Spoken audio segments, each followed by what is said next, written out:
পিতারা সন্তানের 12টা হক মনে রাখবো। কয়টা? যারা বিয়ে করেন নাই তারা হাত তোলেন দেখি। মাশাআল্লাহ, জি না সমস্যা নেই, হাত নামান। আপনারা ভালো করে মনে রাখেন, কারণ আমরা যারা বাবা হয়ে গেছি হয়তো ঠিক মতো সন্তান পালতে পারি না, কিন্তু আপনারা আজকের বয়ানটার পরে মনে রাখবেন যে সন্তানটাকে হুজুর কোনো অবস্থাতেই অন্যভাবে পালবো না। ইনশাল্লাহ বিয়ের পর সন্তান যে হবে ওটাকে ইসলাম যেভাবে বলে সেভাবেই লালন পালন করব। সন্তানের 12টা হক মনে রাখবো। বলেন কয়টা? এক, সন্তান জন্মের আগে, প্রথম 12টা বলবো, জন্মের আগেই সন্তান আপনার কাছে 2টা জিনিস পায়। এক নাম্বার, একটা ভালো মা সন্তান আপনার কাছে চায়, আমার একটা ভালো মা লাগবে। এটা এখনো দুনিয়াতে আসে নাই কিন্তু। 2 নাম্বার, সন্তানের আরেকটা অধিকার নেককার সন্তানের জন্য। প্রথম হলো ভালো মা। বুখারী শরীফের 5090 নম্বর হাদিসের মধ্যে আসছে, রাসূল সাল্লাল্লাহু আলাইহি সাল্লাম বলেন, তুনকাহুল মারআতু লি 40, 4টি গুণ দেখে নারীকে বিয়ে করা হবে। 1 নাম্বার লিমালিহা, সম্পদ দেখে। এজন্য যৌতুক চান নাকি? না, যৌতুক হারাম। সবাই জোরে বলেন, যৌতুক হারাম। 1 নাম্বার লিমালিহা, সম্পদ দেখে। 2 নাম্বার ওয়ালি হাসাবিহা, বংশ দেখে। 3 নাম্বার ওয়া জামালিহা, সৌন্দর্যতা দেখে। 4 নাম্বার ওয়ালি দীনিহা, দিনদারিতা দেখা। নবী বলেন ফাসফার বিজাতিদ্দিন, তুমি দিনদারিতা প্রাধান্য দিয়ে দাও। তারিবাত ইয়াদাকা, যদি দিনদারিতা প্রাধান্য না দাও তোমার 2 হাত ধুলোই দূষিত হোক, তুমি ধ্বংস হও। নাউজুবিল্লাহ। দিনদারিতা প্রাধান্য দেওয়া। মুসলিম শরীফের 3535 নম্বর হাদিসের বর্ণনা। ক্বালা রাসূলুল্লাহ সাল্লাল্লাহু আলাইহি ওয়াসাল্লাম, আদ-দুনিয়া মাতা ওয়া খায়রু মাতা'id দুনিয়া আল মারআতুস সালিহা। পুরা দুনিয়াটা হলো ভোগের জায়গা। দুনিয়ার মধ্যে সবচেয়ে শ্রেষ্ঠ সম্পদ হলো একজন নেককার নারী। কারো জীবনে যদি নেককার বিবি মিলে যায়, বুঝতে হবে আপনার জীবনে আল্লাহ আপনাকে শ্রেষ্ঠ সম্পদের মালিক বানিয়ে দিয়েছেন। সন্তান আপনার কাছে এটা চায় যে আমার বাবা যিনি হবেন, আপনি আমার জন্য একটা ভালো মানিয়ে আসবেন।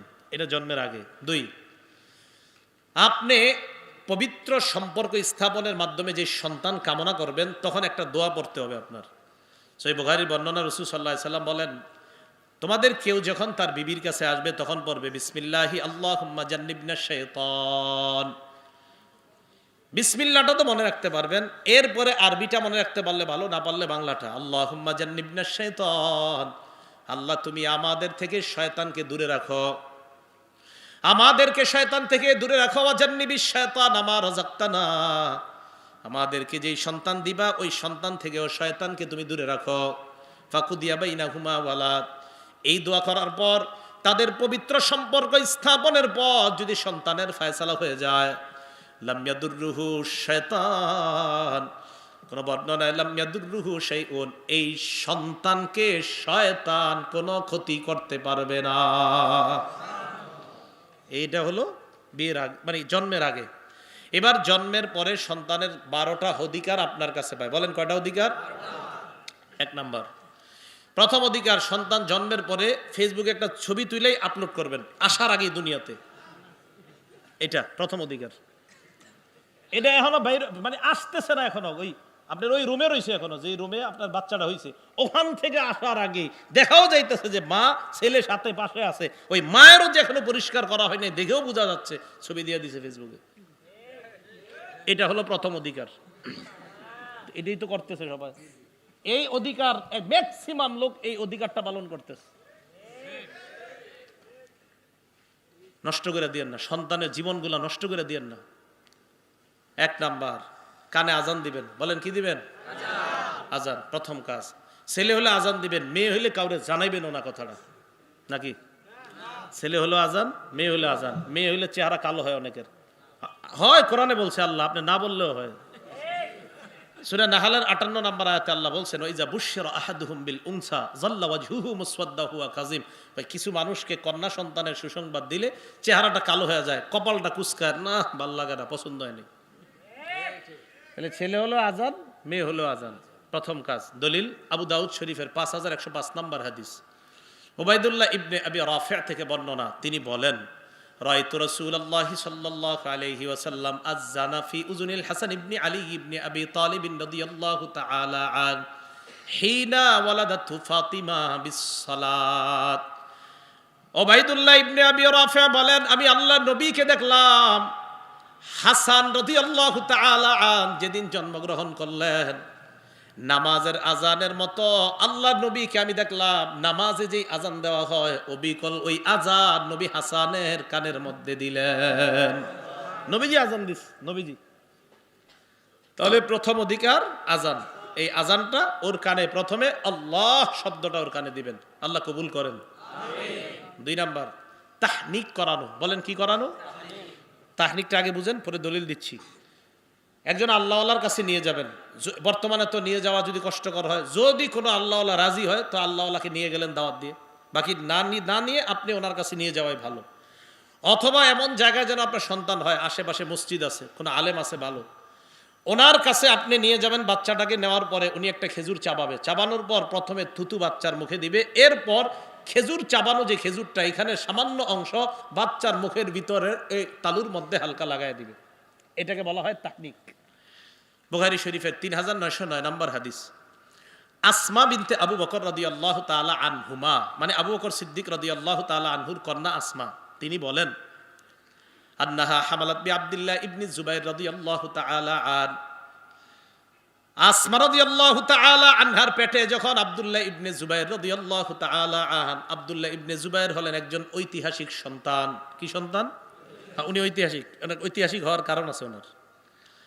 আসমা বিনতে আবু বকর বলেন, আমি যখন আমার সন্তান আব্দুল্লাহকে পেটে নিলাম, খরজতু আনা মুতিম্মুন, আমি মদিনায় হিজরতের জন্য বের হলাম, এমন অবস্থায় আমি আসন্ন প্রসবা, মানে যে কোনো সময় বাচ্চা হয়ে যেতে পারে, এমন অবস্থায় আমি মদিনায় রওনা করলাম। ফাতাইতুল মাদিনাতা ফানাজালতু বিকুবা, মদিনায় আসলাম, কুবায় অবতরণ করলাম। মদিনায় এসে কুবায় অবতরণ করার পর ফাতাইতু বিহিন ফাওয়ালাতুহু, আমি আমার সন্তানকে প্রসব করলাম। ফাতাইতু বিহিন নাবিয়্যা সাল্লাল্লাহু আলাইহি ওয়াসাল্লাম, আমি সন্তানটাকে নিয়ে আল্লাহর নবীর কাছে গেলাম। ফাওয়াদাতুহু ফি হাজরিহি, আল্লাহর নবীর কোলে দিলাম। ফাদআ বিতামরা, নবী খেজুর আনলেন। ফামাদাগাহা, খেজুর চাবাইলেন। সুম্মা তাফালা ফি ফিহি, আল্লাহর নবী তার থুতু মোবারক আমার সন্তানের মুখের মধ্যে দিয়ে দেয়। ইতিহাসের মধ্যে আসছে, বুখারীর বর্ণনায় আসছে, ফাকানা আউয়ালা শাইইন দাখালা জাওফা আব্দুল্লাহ রিকু রাসূলিল্লাহি সাল্লাল্লাহু আলাইহি ওয়াসাল্লাম, আব্দুল্লাহ ইবনে জুবাইরের পেটে দুনিয়ার কোনো খাবার যায় নাই, সর্বপ্রথম আল্লাহর নবীর থুতু মুবারক তার পেটে যায়। দুনিয়াতে আসার পর নবীর থুতু সর্বপ্রথম তার পেটে যায়। ভাবা যায় কত বড় ফজিলতের কাজ। নবীজির থুতু মুবারক সর্বপ্রথম আব্দুল্লাহ ইবনে জুবাইরের পেটে গেছে। হাদিসের শেষে আসছে, ফাকানা আউয়ালা মাউলুদিন ওয়ালিদা ফিল ইসলাম, মুসলমানরা মদিনায় হিজরত করে যাওয়ার পর কারো সন্তান হয় না। কাফেররা বলাবলি করতে লাগলো, এইগুলা মনে হয় যত খারাপই আছে সব মদিনায় নিয়ে আসছে, নাউজুবিল্লাহ। এই মদিনায় মুসলমানরা যাওয়ার পর সর্বপ্রথম যেই সন্তানটা হয়েছে মুসলমানের, তার নাম আব্দুল্লাহ ইবনে জুবাইর। এই জন্য উনি একজন ঐতিহাসিক সন্তান। মনে থাকবেনি, এই আব্দুল্লাহ ইবনে জুবাইর মুসলমানদের প্রথম সন্তান।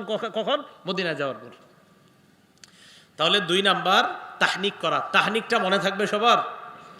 আবু মুসা রাদিয়াল্লাহু তাআলা আনহু একটা বর্ণনা আছে সহিহ বুখারীর 5467 নাম্বার হাদিস।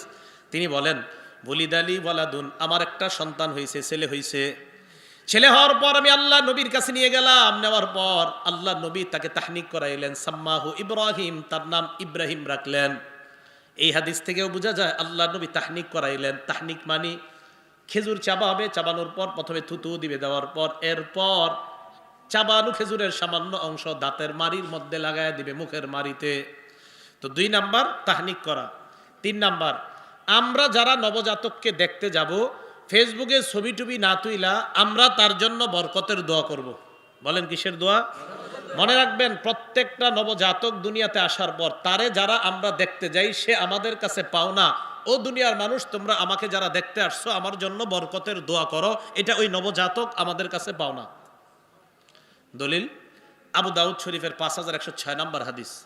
আন আয়েশা সিদ্দিকা রাদিয়াল্লাহু তাআলা আনহা ক্বালাত, আম্মা জান আয়েশা বলেন, কানা রাসূলুল্লাহ সাল্লাল্লাহু আলাইহি ওয়াসাল্লাম ইউতা বিসসিবিয়ান, আম্মা জান আয়েশা বলেন আল্লাহ নবীর কাছে বাচ্চাদেরকে আনা হতো, আনার পর ফায়াদউ লাহুম বিল বারাকা, আল্লাহ নবী তাদের জন্য বরকতের দোয়া করতেন।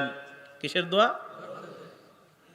একজন বিখ্যাত আলেম নাম আইয়ুব আস-সুখতিয়ানি রাহমাতুল্লাহি আলাই, কানা ইযা হান্না বিমাউলুদিন, উনি যখন কোন নবজাতককে স্বাগত জানাইতেন, নবজাতককে স্বাগত জানাইতেন যখন, নবজাতকের বাবাকে উনি বলতেন জাআলাহুল্লাহু মুবারাকান আলাইকা ওয়া আলা উম্মতি মুহাম্মাদিন সাল্লাল্লাহু আলাইহি ওয়াসাল্লাম, তোমার এই সন্তানটা তোমার জন্য এবং গোটা জগতের উম্মতি মুহাম্মদের জন্য আল্লাহ বরকতের কারণ বানায়া দেন। ছবি তুলতেন না দোয়া করতেন? দোয়া। তাহলে 3 নাম্বার বাচ্চার জন্য বরকতের দোয়া করা। 4 নাম্বার আকিকা করা। বলেন কি করা? আকিকা করা। আকিকার ব্যাপারটা খুব ভালো করে শোনেন। আকিকার ব্যাপারে শুধু মানুষ প্রশ্ন করে, হুজুর আকিকার গোস্ত খাওয়া যাবে কিনা? আকিকার গোস্ত যার আকিকা ও সহ সবাই খাবে, ও তো আর খাবে না। 7 দিনের দিন আর কি খাবে? কথার কথা, ও যদি খাইতে পারে ওর মুখে একটু জোল টোল দিয়ে দিন, কেন আপনারা এটা খাইতেই চান না? না খেলে আমার জন্য পাঠাই দিন, কি করবেন আর? হে পবিত্র খাদ্য খাইতে চায় না, কয় না না এটা ধরিস না। মুরব্বীরা কয় বুঝায়, না না আকিকার গোস্ত খাওয়া যাবে না, মানে কি? এটা আনন্দ করে খাবেন, মনে থাকবে তো আকিকার গোস্ত খাওয়া যাবে, খাবেন। দেখি কারা কারা খাবেন না, খাবেন। এটা পবিত্র, এটা খাবেন। বুঝি নাই এটা মানে এমন একটা হয়েছে আপনার দেশগার মানে হয়ে গেছে এরকম না, এটা মনে হয় কি জানি, আরে কি জানি মানে, হ্যাঁ গরিবদেরকেও দিয়েন, কিন্তু আপনারাও খাবেন, জায়েজ আছে। প্রথম কথা আকিকা কততম দিনে করবেন? প্রথম কথা আকিকা 7ম দিনে করবেন। কোনতম দিনে? নাসাই শরীফ 4220 নম্বর হাদিসের বর্ণনা, ক্বালা রাসূলুল্লাহ সাল্লাল্লাহু আলাইহি ওয়াসাল্লাম, নবীজি বলেন আল আকিকাত কুল্লু গুলাবিন রহিনুন বিআকিকাতিহি, যত নবজাতক দুনিয়ার মধ্যে আসে প্রত্যেকটা নবজাতক তার আকিকার সাথে আবদ্ধ। তুযবাহু আনহু ইয়াওমা সাবিহি, 7ম দিনে তার আকিকা করবে, তার পক্ষ থেকে জবাই করা হবে। ওয়া ইহলাকু রাসুহু, 7ম দিনে তার মাথা মুন্ডন করা হবে। ওয়া ইউসাম্মা, তার নাম রাখা হবে। মাথা মুন্ডন করার পর একটা কাজ করবেন, তিরমিজির 1519 নম্বর হাদিসের বর্ণনা, মাথা মুন্ডন করার পর আল্লাহর নবী ফাতেমা রাদিয়াল্লাহু তাআলা আনহাকে বললেন, ফাতেমা ইহলিকি রাসা, হাসানের মাথাটা মুন্ডন করে দাও। ওয়া তাসাদ্দাকি বিজানাতি শারিহি ফিদ্দাতান, হাসানের মাথার চুল পরিমাণ রূপা সদকা করে দাও। তাহলে মাথার যে চুলগুলা, এই চুলগুলা স্বর্ণকারের দোকানে নিয়ে যাবেন, মাপবেন, মাপার পর এই পরিমাণ যতটুকু রূপা হয় ওই রূপাটা অথবা রূপা পরিমাণ অর্থ সদকা করে দিবেন। মনে থাকবে? কততম দিনে? 7ম দিনে। এটা যতটুকু, বেশি হবে না, সামান্য হবে এটা, এই আমলটা করা। এখন আসেন, যদি 7ম দিনে না পারেন তাহলে 14তম দিনে অথবা 21তম দিনেও আপনি দিতে পারবেন। দলিল আল জামিউস সগীর কিতাবের নাম 5681 নম্বর হাদিসের বর্ণনা। এই হাদিসের মধ্যে আসছে আল আকিকাতু তুযবাহু লিসাবঈন, আকিকা 7ম দিনে। 7ম দিনে যদি না হয়, আও লি আরবা আশারাতা, 14তম দিনে। 14তম দিনে যদি না হয়, আও লি 21, 21তম দিনে। তাহলে বলেন 7, 14, 21। এরপরে যদি কারো সামর্থ্যের অভাব হয় সেক্ষেত্রে কি করবেন? পরে দিয়ে নিন। সামর্থ্যের অভাব, এখন টাকা নাই, তাহলে পরে দিয়ে দিন। এটা দেওয়া ভালো। তিরমিজি শরীফের 1515 নম্বর হাদিসের মধ্যে আসছে, রাসূল সাল্লাল্লাহু আলাইহি সাল্লাম বলেন, মাল গুলামি আকিকা, প্রত্যেকটা বাচ্চার সাথে আকিকা থাকে। আহরিকু আনহু দামা, বাচ্চার পক্ষ থেকে রক্ত প্রবাহিত করো। ওয়া আমিতু আনহুল আযা, এই আকিকার মাধ্যমে বাচ্চার কষ্টগুলা দূর করে দাও। তাহলে আকিকা করতে বলছে, তার পক্ষ থেকে আকিকা করো আর তার কষ্ট দূর করো। এখন আসেন, যদি আকিকা আপনি করবেন, ছেলে হয় তাহলে 2টা পশু, মেয়ে হইলে 1টা। বলেন ছেলে হইলে কয়টা? মেয়ে হইলে 1টা। তিরমিজি শরীফের বর্ণনা 1519 নম্বর বর্ণনা। এই বর্ণনার মধ্যে আসছে রাসূল সাল্লাল্লাহু আলাইহি ওয়াসাল্লামের একজন মহিলা সাহাবিয়া নাম হাফসা বিনতে আব্দুর রহমান, তার কাছে গেছে অনেকে। যাওয়ার পর তাকে প্রশ্ন করছে আকিকা কিভাবে করব। তিনি বললেন আনিল গুলামি শাতানি মুকাফিআতান, ছেলের পক্ষ থেকে 2টা। ও আনিল জারিয়াতি শাতুন, মেয়ের পক্ষ থেকে 1টা। বলেন ছেলের পক্ষ থেকে কয়টা আর মেয়ের পক্ষ থেকে? এখন কথা হলো, কারো যদি সামর্থ্য কম হয়, সেই লোক যদি ছেলের পক্ষ থেকে একটা দেন তাও আদায় হবে। সামর্থ্য যদি কম হয়, তিনি যদি মেয়ের পক্ষ থেকে একটা দেন, সেক্ষেত্রে কি হবে বলেন তো? আদায় হয়ে যাবে। তিরমিজির বর্ণনা আসছে, আক্কা রাসূলুল্লাহ সাল্লাল্লাহু আলাইহি সাল্লাম আনিল হাসানি বিশাত, নবীজি হযরত হাসানের ক্ষেত্রে একটা আকিকা করছেন। কয়টা? একটা পশু দিয়ে আকিকা করছেন। তাহলে এক পশুতে আকিকা করা যদি সামর্থ্যের অভাব হয়, এটাও জায়েজ আছে। এখন কথা হলো, যে পশুটা আকিকা করবেন, এই পশুটা কি ছেলে হবে না মেয়ে হবে? যেটা করবেন আর কি, পশুটা এটা কি খাসি হবে না ছাগল হবে? এটা কথার কথা। মনে রাখবেন, যেই পশু আপনি আকিকা করবেন, এই ব্যাপারে উম্মে কুরস নবীজির একজন মহিলা সাহাবিয়া নবীজির প্রশ্ন করছে, ইয়া রাসূলুল্লাহ, আমরা যে আকিকা করবো এটা কেমন পশু হবে? নবীজি বললেন, শোনো, তোমরা আকিকা করবা লা ইয়াদুররুকুম যুকরানান কুন্না আও ইনাসা, এটা ছেলে হোক পশুটা অথবা মেয়ে হোক, ছেলের পক্ষ থেকে দুইটা পশু, ওই দুই পশু ছেলেও হতে পারে মেয়ে হতে পারে, মেয়ের পক্ষ থেকে এক পশু, এটা ছাগলও হতে পারে খাসিও হতে পারে, কোনো সমস্যা নাই। তাহলে ছেলে হোক মেয়ে হোক, তাদের পক্ষ থেকে যদি আকিকা করেন, ছেলের পক্ষ থেকে যে দুই পশু আকিকা করবেন, ওই দুই পশু ছেলেও হতে পারে মেয়ে হতে পারে, মানে নর হতে পারে মাদিও হতে পারে। মেয়ের পক্ষ থেকে একটা, এটাও নর হতে পারে মাদি হতে পারে। তিরমিজি শরীফের 1513, 1514, 1515, 1516 সবগুলো হাদিস আকিকার ব্যাপারে। এ হলো 4 নাম্বার। 5 নাম্বার, সুন্দর নাম রাখা। বলেন কি রাখা? একটা সন্তান তার বাবার কাছে, তার পরিবারের কাছে এটা পাওনা যে আমার নাম আপনারা বল্টু রাখবেন না, সল্টু রাখবেন না, সুন্দর নাম রাখবেন, এটা পাওনা। বাইহাকি শরীফ 11 নম্বর খণ্ড 133 নম্বর পৃষ্ঠা। আর আব্দুল্লাহ ইবনে আব্বাস রাদিয়াল্লাহু তাআলা আনহুমা قال, আব্দুল্লাহ ইবনে আব্বাস রাদিয়াল্লাহু তাআলা আনহুমার বর্ণনা, তিনি বলেন, আমরা আল্লাহ নবীর কাছে বললাম, ইয়া রাসূলুল্লাহ, কদ আলিমনা হাক্কাল ওয়ালিদ ফামা হাক্কুল ওয়ালাদি ইয়া রাসূলুল্লাহ, হুজুর, আমরা পিতার অধিকার জানি, সন্তানের অধিকার কোনটা আপনার কাছে জানতে চাই। আল্লাহ নবী জবাব দিলেন, সন্তানের অধিকার হলো আইয়ুহসিনা ইসমা, সন্তানের সুন্দর একটা নাম রাখা। কি রাখা? 2 নাম্বার, ওয়াইহসিনা আদাবা, শিষ্টাচার শিক্ষা দেওয়া। এ হলো 5 নাম্বার। 6 নাম্বার, তরবিয়ত শিক্ষা দেওয়া। বলেন কি শিক্ষা দেওয়া?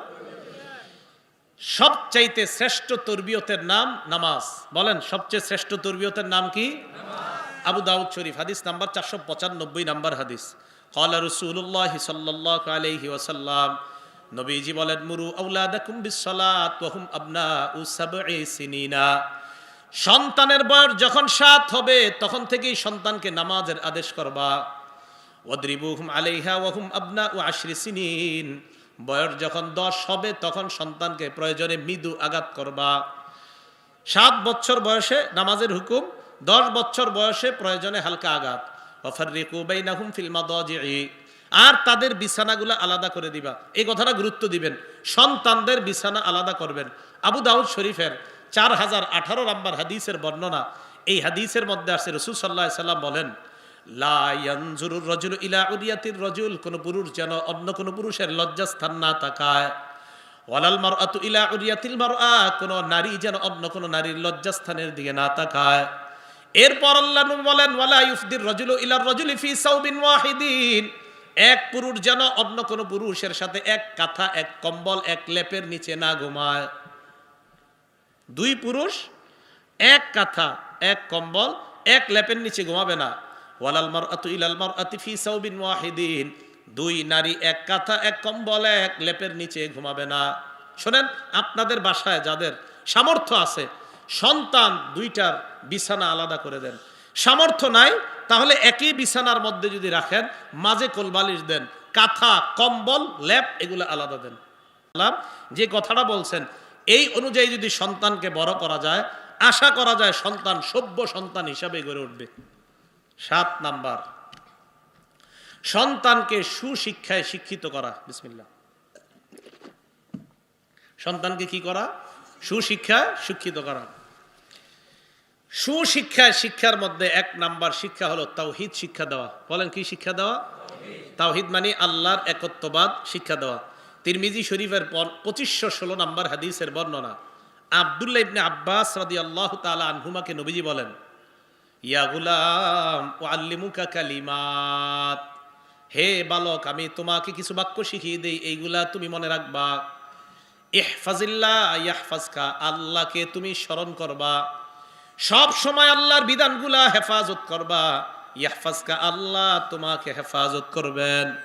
ইহফাজিল্লাহ তাজিদহু তুজাহাক, আল্লাহর বিধানগুলা হেফাজত করবা, বিপদে আপদে আল্লাহকে সামনে পাইবা।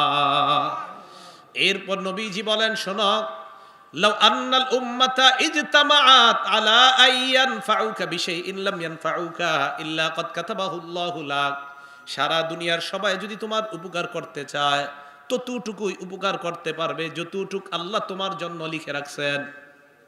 নবীজি এরপর বলেন, ওয়ালাউ আন্নাহুম ইজতামাউ আলা আইয়াদুররুকা বিশাইইন, সারা দুনিয়ার সবাই যদি তোমার ক্ষতি করতে চায়, লাম ইয়াদুররুকা বিশাইইন ইল্লা ক্বাদ কাতাবাহুল্লাহু আলাইক, ততটুকুই ক্ষতি করতে পারবে যতটুকু আল্লাহ তোমার ভাগ্যে লিখে রাখছেন।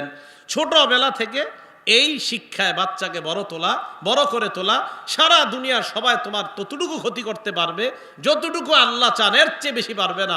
সারা দুনিয়ার মানুষ তোমার ততটুকু উপকার করতে পারবে যতটুকু উপকার আল্লাহ তোমার চায়। এই শিক্ষা সন্তানকে ছোটবেলা থেকে দেওয়া। এরপরের যে শ্রেষ্ঠ শিক্ষা, এটার নাম কোরআনের শিক্ষা। বলেন কোন শিক্ষা? কোরআনের শিক্ষা। এটা 7 নম্বর অধিকার সন্তানের, যে সুশিক্ষা কি? কোরআনের শিক্ষা। সহিহ বুখারী 5027 নম্বর হাদিস। ক্বালা রাসূলুল্লাহ সাল্লাল্লাহু আলাইহি ওয়াসাল্লাম, নবীজি বলেন, খায়রুকুম মান তাআল্লামাল কুরআনা ওয়া আল্লামা, তোমাদের মধ্যে সর্বোত্তম ওই ব্যক্তি যেই ব্যক্তি কোরআন শিখে অন্যকে শিক্ষা দেয়। তোমাদের মাঝে সর্বোত্তম ওই ব্যক্তি যে কোরআন শিখে এবং অন্যকে শিক্ষা দেয়। নবীজি সাল্লাল্লাহু আলাইহি সাল্লাম তিরমিজি শরীফের 2091 নম্বর হাদিসের মধ্যে বলেন, তাআল্লামুল কুরআনা ওয়াল ফারাইজা, তোমরা কোরআন শিখো, ফরজ বিদ্যা শিখো, ওয়া আল্লিমুন নাস, অন্যকে শিখাও। তাহলে সন্তানকে সুশিক্ষায় শিক্ষিত করা, এর মধ্যে একটা হলো তাওহীদ শিক্ষা, আরেকটা শ্রেষ্ঠ শিক্ষার নাম কোরআন শিক্ষা।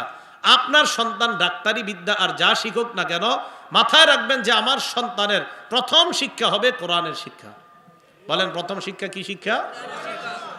7 নাম্বার। 8 নাম্বার, যদি আপনি জীবদ্দশায়, আপনি জীবিত আছেন, এই অবস্থায় যদি আপনি আপনার 4 সন্তানকে সম্পত্তি দিতে চান, তাহলে সমানভাবে দিবেন। কি কইলাম? আপনি দুনিয়াতে থাকা অবস্থায় যদি সম্পত্তি বন্টন করে দিতে চান তো সমানভাবে দিবেন, ছেলে হোক মেয়ে হোক। মানে হ্যাঁ, মেয়েরও অর্ধেক না, মেয়েরও সমান দিবেন। যদি জীবদ্দশায় তো মেয়ে আপনার মিরাজ পাচ্ছে না, আপনি মারা যাওয়ার পর মিরাসের মাসালা আসবে। আপনি জীবদ্দশায় তো মিরাসের মাসালা না, আপনি জীবদ্দশায় যদি জান যে আমি সম্পত্তি দিয়ে দিব, তা আপনি সমানভাবে দিবেন, ছেলে মেয়ে সবাইকে। এই মাথা রাখবেন এটা। আপনি মারা যাওয়ার আগ পর্যন্ত তো মিরাসের মাসালাই আসতেছে না। আপনি মারা গেলে ছেলে পাবে যা, মেয়ে পাবে অর্ধেক। দুনিয়াতে থাকতে যদি আপনি দিতে চান তো সমানভাবে বন্টন করবেন। হ্যাঁ, যে হুজুর আমি যদি কাউরে একটু বেশি কম দিতে চাই পারবো কিনা, সেটা লিখিত ফতুয়া আনবেন ফতুয়া বিভাগ থেকে। কি কারণে কোন ছেলেকে একটু বেশি দিতে চান, কি কারণে আরেক সন্তানকে একটু কম দিতে চান, এটা লিখিত ফতুয়া আনবেন ফতুয়া বিভাগ থেকে। এরপর আপনি কম বেশি দিবেন। সাবধান, মাথায় রাখবেন, আপনার প্রথম দায়িত্ব জীবদ্দশায় যদি দিতে চান সমানভাবে দিবেন। হ্যাঁ, এরপরে হুজুর আমার এক ছেলে তো মাশাআল্লাহ খুব ভালো, আরেকটা সারাদিন মদ খায়, গাঞ্জা খায়, এরে কি কিছু কম দিব কিনা, এই ব্যাপারে লিখিত ফতুয়া আনবেন যে এরে কম দেওয়া যাবে কিনা। হ্যাঁ, মাসালা তো আছে, দেওয়া যাবে কিনা, আরেকজনকে একটু বেশি দেওয়া যাবে কিনা। হুজুর আমার বড় ছেলেটা আমার পুরা পরিবার দেখে রাখবে, আমি আশা করি ছোটটা পরিবার তো দেখবে না, উল্টা নষ্ট করবে, ওরে আমি কম দিব, বড়টারে বেশি দিব, জায়েজ আছে কিনা, এটা লিখিত ফতুয়া আনবেন। কিন্তু প্রথম কথা হলো সন্তানকে সমানভাবে বন্টন করা, এটা হলো বক্তব্য যদি জীবদ্দশায়।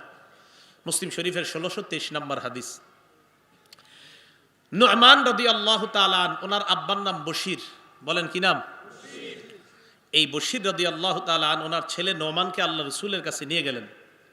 আল্লাহ নবীর কাছে নিয়ে যাওয়ার পর বললেন, ইয়া রাসূলুল্লাহ ইশহাদ আন্নী নাহালতুন নু'মানা কাযা ওয়া কাযা।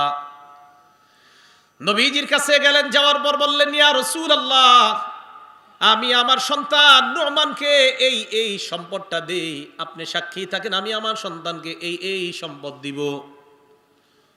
নবীজি বলেন, তুমি তোমার সন্তানকে দিয়ে দিছো? কয় হ্যাঁ। আমারে সাক্ষী বানাই দইছো? কয় হ্যাঁ। নবীজি বললেন, নাহালতা মিসলামা নাহালতা নোমান, তোমার অন্যান্য সন্তানদেরকে নোমান রে যা দিছো তা দিছো কিনা? তুমি যে নোমান রে দিয়ে দিলে এত কিছু অন্য সন্তান করে দিছো? কয় জি না। নবীজি বললেন, ফাশহাদ আলা হাযা গায়রি, তাহলে আমারে সাক্ষী বানাও না, অন্য কাউরে সাক্ষী রাখো। আমি পারবো না, অন্য কাউরে সাক্ষী রাখো। এরপর নবী বললেন আয়াসুররুকা ইয়াকুনু ইলাইকা সাওয়াআন ফিল বিররি, তুমি কি চাও তোমার সব সন্তান তোমার সাথে ভালো ব্যবহার করুক? কয় জি এটা চাই। কয় সন্তানরা ভালো ব্যবহার করুক সবাই সমানভাবে, এটা যদি চাও তাহলে সম্পদ কেন সমান দিবা না? তুমি চাও যে তোমার 4 সন্তান তোমার প্রতি সমানভাবে ভালো ব্যবহার করুক, তো 4 সন্তানকে মানে এটা কথার কথা, তোমার সব সন্তান তোমার প্রতি ভালো ব্যবহার করুক যখন তুমি চাও, তো সম্পদ কেন সমানভাবে দিবা না? যদি তুমি চাও যে সবাই ভালো ব্যবহার করুক তো সমানভাবে দাও। আমি কিন্তু আবার বলছি, যদি কম বেশি দিতে চান ফতুয়া বিভাগ থেকে ফতুয়া আনবেন। খায়ের। তো নবীজি সাল্লাল্লাহু আলাইহি সাল্লাম বললেন তুমি কি অন্য সন্তানদেরকে দিছো? কয় না। তাহলে সাক্ষী অন্য কাউরে রাখো। এই 8 নাম্বার অধিকার, সন্তান আপনার কাছে সম্পদ পাবে। যদি কম দেন, কেন কম দিবেন এটা আলেমদেরকে জানাইতে হবে। 9 নাম্বার, সন্তানের বয়স হলে, বিয়ের বয়স হলে বিয়ে করায় দিবেন।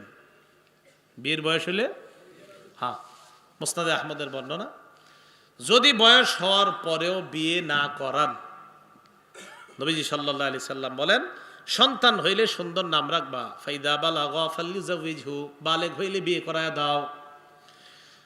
এরপর আল্লাহ নবী বলেন ওয়াইন বালাগা ওয়ালাম ইউজাউইজহু, যদি বালেগ হওয়ার পর কোনো বাবা তার সন্তানকে বিয়ে না করায়, ফাআসাবা ইসমান, যদি গুনাহ করে, ফাইন্নামা ইসমুহু আলা আবি, ওই গুনাহ বাপের উপর বর্তাবে। বালেগ হওয়ার পর যদি বিয়ে না করেন, এখন বলবেন হুজুর ছেলে বালেগ হয়েছে একটু কামাই রোজগার করুক, এখনই বিয়ে করামো, টাকা পয়সা তো বেশি নেই, তো মোবাইলটা 25,000 টাকা দিয়ে দিয়েছেন কেন? 25-এর সাথে আর কিছু মিলেলি তো বিয়ে হয়ে যায়। সন্তান বালেগ হওয়ার পর 2 অপশন, বলেন কয়টা? বিয়ে করান। হুজুর টাকা কম, রোজা রাখান, বলেন বিয়ে করাবো। 1 নাম্বার কি? টাকা না থাকলে রোজা, বলেন টাকা থাকলে বিয়ে, টাকা না থাকলে রোজা, টাকা থাকলে বিয়ে, টাকা না থাকলে রোজা, মাঝখানে গুনাহের অপশন নাই। বুঝেন নাই? টাকা থাকলে বিয়ে, না থাকলে রোজা, গুনাহের অপশন নাই। তো সন্তান যদি বালেগ হয় বিয়ে করায় দেন। যদি হুজুর টাকা নাই, রোজা রাখান, গুনাহের অপশন নাই। যদি করে আপনার উপরে বর্তাবে, বুঝার চেষ্টা করবেন। 9 নাম্বার। 10 নাম্বার, বিয়ের ক্ষেত্রে পাত্র পাত্রীর মতামতকেও গুরুত্ব দেওয়া। কি বললাম? মানে আপনার মেয়েটাকে আপনি বিয়ে দিবেন, কথার কথা এক ছেলের সাথে বিয়ের আলাপ আলোচনা চলতেছে, বিয়ে দিবেন, তো যার সাথে বিয়ে দেওয়ার আলাপ আলোচনা চলতেছে মেয়েটার একটু জিজ্ঞাসাও করেন না আগামী শুক্রবার বিয়ের ডেট ফাইনাল করে ফেলছেন না, মেয়েরও মতামত আছে কিনা এটা জানবেন। মুসনাদে আহমদের বর্ণনা, নবীর যুগে এক ঘটনা ঘটে গেছে। এক মেয়ে আম্মাজান আয়েশা সিদ্দিকার কাছে আসছে, আসার পর বলে আম্মাজান ইন্না আবি জাওয়াজানি মিন ইবনি আখিহি, আমার আব্বা আমাকে আমার চাচাতো ভাইয়ের সাথে জোর করে বিয়ে দিয়ে দিছে। ওয়ানা কারিহা, আমি এই বিয়েতে রাজি ছিলাম না, আমার আব্বা আমাকে আমার চাচাতো ভাইয়ের সাথে জোর করে বিয়ে দিয়ে দিছে। দেখছেন নি, এই যুগের ঘটনা ওই যুগেও ঘটতো। আম্মাজান আয়েশা বলেন ইজলিসি হাত্তা ইয়া রাসূলুল্লাহ, অপেক্ষা করো আল্লাহর রাসূল আসা পর্যন্ত, তারপর মাসালা জানবা। নবীজি আসলেন, আসার পর আল্লাহর নবী মাসালা জানলেন, মানে প্রশ্নটা জানলেন। জানার পর নবীজি তার বাবাকে ডাকলেন, ডাকার পর মেয়েকে বললেন তুমি বলো এই বিয়েতে তুমি থাকবা নাকি তোমার বিয়েটা আমি ভেঙে দিব। মেয়েটা জবাব দিলেন আজাস্তুমা সোনা আবি, আমার বাবা যা করছে এটার মধ্যে আমি অনুমোদন দিয়ে দিলাম, মানে বাবার কথাটা মেনে নিলাম। তবে ইয়া রাসূলুল্লাহ, আমি আপনার কাছে মাসালাই কারণে জিজ্ঞাসা করলাম, কিয়ামত পর্যন্ত মেয়েরা যেন মতামত দেওয়ারও যে একটা অধিকার আছে, এই অধিকার যেন প্রতিষ্ঠিত হয়ে যায়, এই কারণে আপনার কাছে আসছে, মেয়েদের অধিকার যেন প্রতিষ্ঠিত হয়, এই জন্য আপনি এটা বলে দেন, বাকি আমি ঠিক আছে আব্বার কথা মেনে নিছি। 11 নাম্বার, সন্তানের ভরণ পোষণের দায়িত্ব আপনার। আবু দাউদ শরীফের 1692 নাম্বার হাদিসের বর্ণনা, নবীজি সাল্লাল্লাহু আলাইহি সাল্লাম বলেন কাফা বিল মারই ইসমান আইয়ুদাইয়া মা ইয়াকুত, একটা বাবার জন্য খারাপ হওয়ার জন্য এতটুকুই যথেষ্ট, তার পরিবারের টাকা পয়সা সে জুয়া খেলায় আর খারাপ কাজে লাগায়, যেটা তার সন্তান পাইতো, যেটা তার বিবি পাইতো, এটা সে অন্য জায়গায় কাজে লাগায়, তাহলে ওইটা সন্তানের অধিকার, পরিবারের অধিকার আপনি অন্য জায়গায় নষ্ট করা। 12 নাম্বার অধিকার, সন্তানের জন্য বদদোয়া করবেন না। কি করবেন না? বদদোয়া করবেন না, দোয়া করবেন। আবু দাউদ শরীফের 1532 নাম্বার হাদিসের বর্ণনা, এই হাদিসের মধ্যে রাসূল সাল্লাল্লাহু আলাইহি ওয়াসাল্লাম বলেন লা তাদউ আলা আনফুসিকুম, নিজেদের বিরুদ্ধে বদদোয়া করবা না, ওয়ালা তাদউ আলা আউলাদিকুম, সন্তানদের বিরুদ্ধে বদদুয়া করবা না। ওয়ালা তাদউ আলা খাদামিকুম, কর্মচারীদের বিরুদ্ধে বদদুয়া করবা না। ওয়ালা তাদউ আলা আমওয়ালিকুম, সম্পদের বিরুদ্ধে বদদুয়া করবা না। নিজের বিরুদ্ধেও না, সন্তানের বিরুদ্ধে না, খাদেমদের বিরুদ্ধে না, সম্পদের বিরুদ্ধে না। নবীজি সাল্লাল্লাহু আলাইহি সাল্লাম সন্তানদের জন্য বদদুয়া করতে নিষেধ করলেন, তাদের জন্য দোয়া করা। এই 12টা অধিকার সন্তান আপনার কাছে পাও না। 1 নাম্বার তার কানে আজান দেওয়া, 2 নাম্বার তাহনিক করা, 3 নাম্বার তার জন্য বরকতের দোয়া করা, 4 নাম্বার আকিকা করা, 5 নাম্বার সুন্দর একটা নাম রাখা, 6 নাম্বার তরবিয়ত শিক্ষা দেওয়া, 7 নাম্বার সুশিক্ষায় শিক্ষিত করা, 8 নাম্বার সমানভাবে সম্পদ তাদেরকে দেওয়া জীবদ্দশায় যদি দিতে চান, 9 নাম্বার আপনার সন্তানের বিয়ের বয়স হলে বিয়ে করায় দেওয়া, 10 নাম্বার সন্তান বিয়ের ক্ষেত্রে তাদের মতামতকে গুরুত্ব দেওয়া, 11 নাম্বার সন্তানের অধিকার ভরণ পোষণের দায়িত্ব আপনি নেওয়া অন্তত বালেগ হওয়া পর্যন্ত, 12 নাম্বার সন্তানের বিরুদ্ধে বদদুয়া না করা।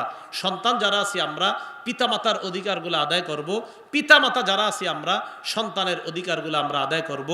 আল্লাহ পাক রব্বুল আলামিন আমাদের সকলকে যেই কথাগুলো আমরা শুনলাম বললাম, আমাদের সকলকে আমল করার তৌফিক দান। আমরা কেউ